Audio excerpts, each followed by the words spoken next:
Atenção! Começa agora uma teleaula de automação do curso profissionalizante. Você vai assistir a teleaula de número 2. Bons estudos!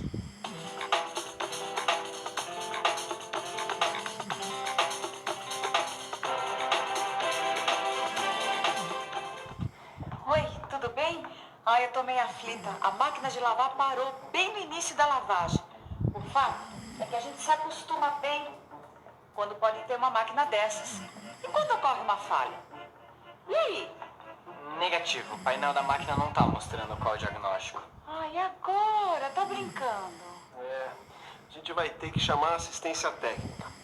Bom, aparentemente, o problema parece ser o motor. O motor é um atuador, não é, pai? Atuador? Que isso? Tudo que é automático tem um sensor, um atuador e um... Como chama mesmo? Controlador. Controlador. Pronto, não sei se deu pra perceber, mas a teleaula de hoje está começando. Na teleaula passada, você acompanhou uma introdução ao universo da automação, seus conceitos e o seu impacto na sociedade. Na teleaula de hoje, você vai conhecer os principais elementos que estruturam a automação, os atuadores, os sensores e os controladores. E vai constatar que o fundamental num sistema de automação é a integração de todos estes elementos. Hoje é o dia de responder a pergunta: automação, como se faz? Hoje em dia, os sistemas de automação utilizados nas indústrias e em diversos tipos de serviços são muito complexos. Entretanto, todos eles se compõem sempre de alguns elementos principais: atuadores, sensores e controladores.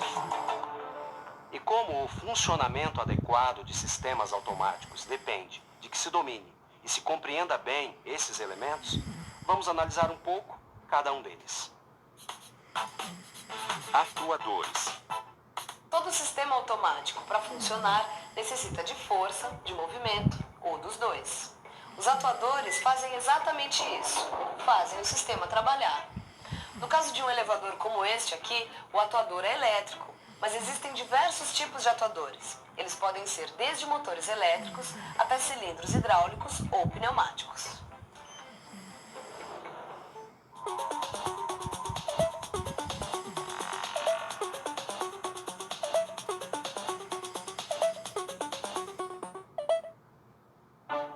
Oi, tudo bem? Hoje eu tô aqui nesse consultório de dentista. É que eu tô fazendo um tratamento e quero aproveitar a ocasião para mostrar como nós estamos cercados pela automação por todos os lados. A cadeira que a gente senta no consultório de dentista, por exemplo, ela precisa de um atuador para que possa ser ajeitada na melhor posição. Nesse caso, é um atuador elétrico. Mas não é apenas a cadeira. A broca também possui um motor pneumático, que é um atuador. O famoso motorzinho. Viu como estamos cercados pela automação por todos os lados? Pronto, agora é só esperar assistência técnica. Mas agora eu fiquei interessada. Como se faz a automação, afinal? Quer dizer que o motor da máquina de lavar é esse atuador que vocês estão falando? Exatamente. No caso, é um motor elétrico. Mas existem outros tipos de atuadores que não são elétricos, né, pai? Isso mesmo. Existem atuadores pneumáticos, quer dizer, funcionam com ar comprimido. Essa bomba de ar aqui, por exemplo, ela é um atuador? Não. Os cilindros pneumáticos usados nas indústrias funcionam com ar entrando e gerando movimento e força. Essa sua bomba, que na verdade se chama compressor, ela gera ar comprimido que é usado no sistema pneumático. A utilização do ar como forma de transmissão de energia há muito tempo é usada pelos seres humanos. Os cilindros são elementos que exercem força e movimentos lineares por meio da pressão e vazão aplicadas no êmbolo. Para controlar a força, velocidade e direção de qualquer atuador, é necessário um sistema de válvulas pneumáticas. Além dos atuadores pneumáticos e elétricos, existem também os hidráulicos, como por exemplo os macacos hidráulicos. Mas agora vamos voltar a nossa atenção sobre outro elemento importante no sistema de automação. São os sensores. Bem, a Além dos atuadores que fazem o sistema trabalhar, existem também os sensores, que são importantes porque eles detectam como se fossem capazes de sentir uma propriedade particular do processo a ser controlado. Por exemplo, no caso deste elevador, este sensor aqui não permite que a porta se feche sobre o corpo de uma pessoa e existe ainda um outro sensor que não permite que o elevador trabalhe com sobrecarga.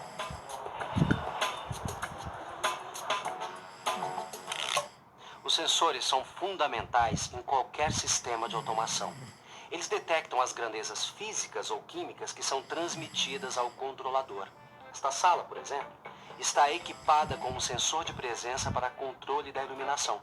Toda vez que uma pessoa entra, as luzes se acendem. A sua bicicleta, por exemplo, ela tem um sensor que detecta a rotação das rodas. Esse sensor envia um sinal elétrico para o velocímetro que indica a velocidade, mas pode indicar outras coisas também, como distância percorrida, calorias queimadas, tempo de percurso. Quer dizer que a gente nem percebe, mas está cercada por atuadores, sensores. Claro, esses dispositivos fazem parte do nosso cotidiano.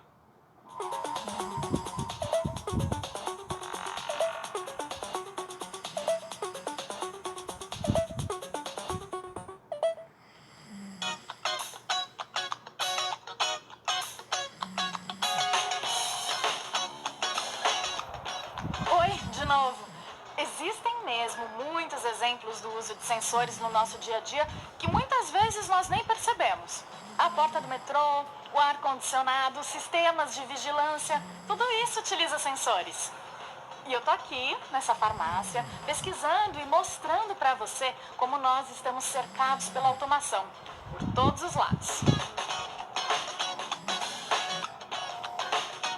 Uma balança como essa faz uso de uma célula de carga que transmite um sinal elétrico proporcional ao peso da pessoa para o indicador ou display, que mostra a sua massa em quilograma. Esse sensor aqui não está muito bem calibrado, não.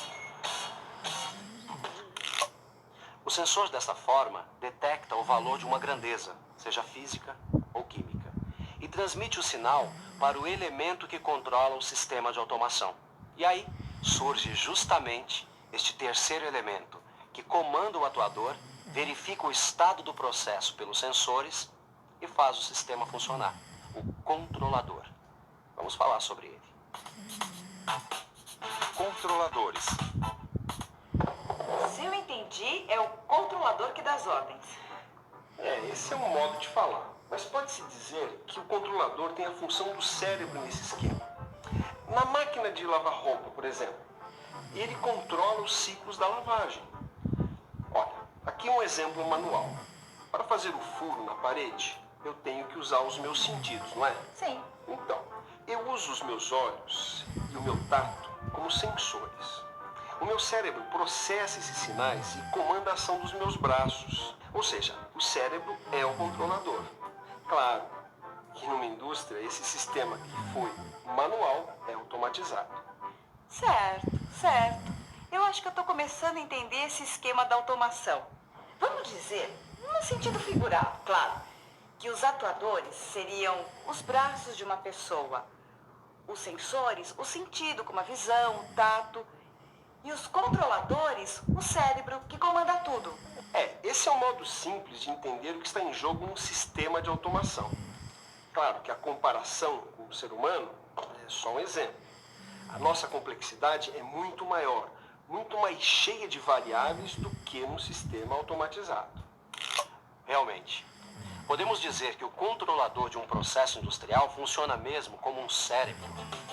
Ele vai receber sinais de entrada por meio dos sensores e botoeiras.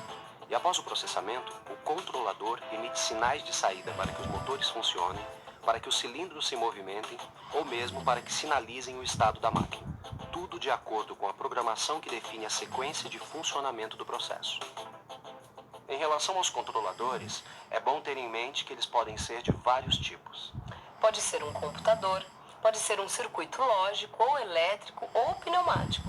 E também pode ser um CLP, ou seja, um controlador lógico programável. O CLP, ou Controlador Lógico Programável, é uma espécie de computador para uso industrial. Como o próprio nome sugere, trata-se de um sistema com memória programável. para armazenamento e execução de instruções de controle industrial para ser aplicado em diversos tipos de processos. Ele lê as entradas, executa o programa e comanda as saídas, controlando assim o processo de forma cíclica. Vamos pensar um pouco. Bem, nós vimos que qualquer sistema de automação possui alguns elementos indispensáveis: os atuadores, os sensores e os controladores. São esses dispositivos que fazem o sistema funcionar. E eles podem tanto estar numa mesma máquina, como separados fisicamente. Mas o mais importante mesmo é a integração entre eles. O trabalho que realizam em conjunto para que tudo funcione bem. É isso aí. É assim que são feitas as automações. A maioria dos sistemas de automação utilizados, por exemplo, na indústria automobilística, na indústria petroquímica, nos supermercados e em outros serviços, é extremamente complexa. No seu livro de estudos, você vai ver com detalhes as diversas formas de automação industrial, como os diversos controles, a entrada e a saída dos sinais nos controladores e muito mais.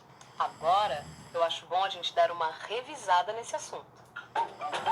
E atenção, se liga aí que é hora da revisão.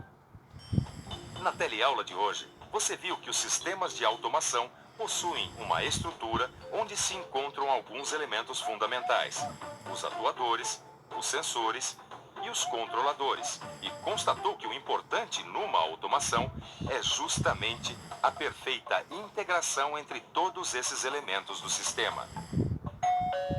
Opa, chegou a assistência. Na próxima teleaula você vai saber mais sobre sistemas integrados de automação. Até lá!